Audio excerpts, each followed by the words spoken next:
அமெரிக்க அதிபர் தேர்தலில் Donald Trump, Kamala Harris இடையேயான போட்டி எப்படி இருக்கும் என சர்வதேச அரசியலில் பெரும் எதிர்பார்ப்பு எழுந்துள்ளது. துப்பாக்கிச் சூட்டால் ட்ரம்புக்கு கிடைத்த ஆதரவு தொடருமா என்ற கேள்வியும் எழுந்திருக்கிறது. இதுகுறித்து விவாதிக்க இணைந்திருக்கிறார் மகேந்திரன் பெரியசாமி. அவரோடு பேசலாம். சார் வணக்கம். துப்பாக்கிச் சூட்டின் போது ட்ரம்புக்கு ஒரு பெரிய ஆதரவு இருந்தது. அந்த ஆதரவு இப்போ வரைக்கும் தொடருது அப்படின்னு நீங்க நினைக்கிறீங்களா? வணக்கம், அனைவருக்கும் வணக்கம். நிச்சயமா அந்த துப்பாக்கி சூட்டுக்கு அப்புறம் ட்ரம்ப் அவர்களுக்கான அந்த ஆதரவு அல்லது அந்த கொஞ்சம் பெருகி இருக்கிறது அப்படிங்கிறது உண்மைதானாலும் அதற்கு பிறகு அரசியல் மாற்றங்கள் நிறைய நடந்துட்டு இருக்கு. நீங்க கவனிச்சது போல நிறைய, அதாவது எதிர்வாதங்கள் நிறைய இருந்து கொண்டிருக்கிறது இரண்டு புறமும் கூட அப்படின்னு தான் சொல்லலாம். இன்னும் கூட சொல்ல போனா கருத்து கணிப்பு இன்னும் கமலா ஹாரிஸ் அவர்களுக்கு இன்னும் கூடியிருக்கிறது என்பதும் உண்மைதான். தொடர்ந்து கமலா ஹாரிசனுடைய இன அடையாளம் குறித்து தொடர்ந்து ட்ரம்ப் நிறைய விஷயங்களை பேசுறாரு. இது அமெரிக்க மக்கள் எப்படி பாக்குறாங்க? இது இந்த தேர்தலில் என்ன தாக்கத்தை ஏற்படுத்தும்?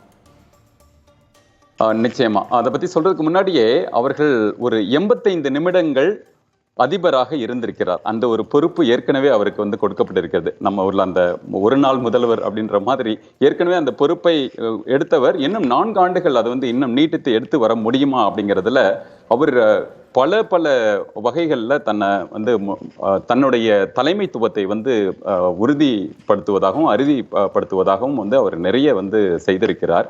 அது சார்ந்த முன்னெடுப்புகளில் முக்கியமாக இது போன்ற ஒரு ரேசிசம் சார்ந்த தாட்ஸ் வரும்பொழுது இது கமலா ஹாரிஸ் அவர்களுக்கும் சரியில்லை, மற்றவர்களுக்கும். ஏன்னா முதல் பெண் அதிபராக வருவதற்கு ஹிலாரி அவர்கள் போட்டியிட்ட போதும் கூட அவருக்கு வேற மாதிரியான இது சார்ந்த பல எதிர்ப்பலைகள் எதிர்வாதங்கள் வந்தது அப்படின்றதானாலும் கூட இது அவரை எந்த வகையிலும் அதை பாதிப்பு ஏற்படுத்தாது என்பதும் உண்மைதான்.